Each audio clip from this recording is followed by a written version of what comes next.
Bəzi paylaşımlar yerləşdirmişəm. Onlar da mənim öz sözlərim deyil, müəllimlərin sözləridir. Müəllim statuslarından götürmüşəm, elə paylaşmışam. Onları da nəzərə alın. Yəni biz abituriyentlər olaraq danışsaq təkcə, bəlkə də qulağa inandırıcı gəlməz. Böyüklər də, müəllimlər də danışır bu barədə. Belə olmazdı, belə haqsızlıq olmazdı. Əvvəlki illərə nisbətən çox çətin olub. 2023-cü ildə telekinez mətni falan var. Yəni mətnlər düzdür. Yenə deyirəm, o dərəcədə deyildi, amma çox vaxt aparırdı. Bizim cəmi 3 saat vaxtımız var. 3 saat ərzində həm həyəcanın üstəsindən gəlmək, həm o 3 fənni yazmaq, həm də bunları kodlaşdırmaq bir abituriyent üçün, bir orada oturan üçün çox çətin olur. Çox çətin olur və yəni ümid edirəm ki, DİM bizi eşidər.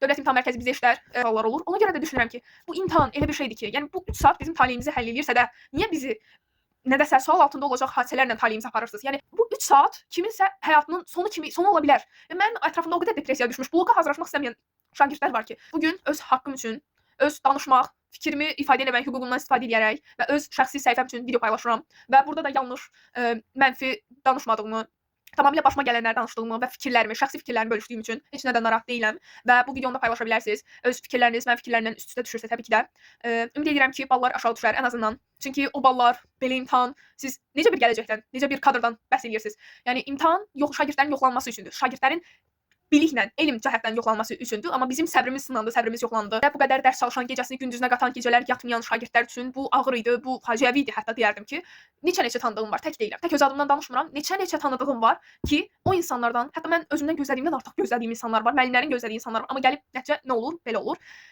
Biraz ağır vəziyyətdir. Çətin vəziyyətdir. Hamını başa düşmək lazımdır. Hamını. Ən çox da biz uşaqları, yəni vurğulayaraq deyirəm, biz uşaqlarıq, yeniyetmələrik. Buna bu psixologiyaya hazır deyilik. Mən şəxsən toparlana bilməmişəm gələndən, yəni özümdə də deyiləm, amma bu videonu çəkməli idim.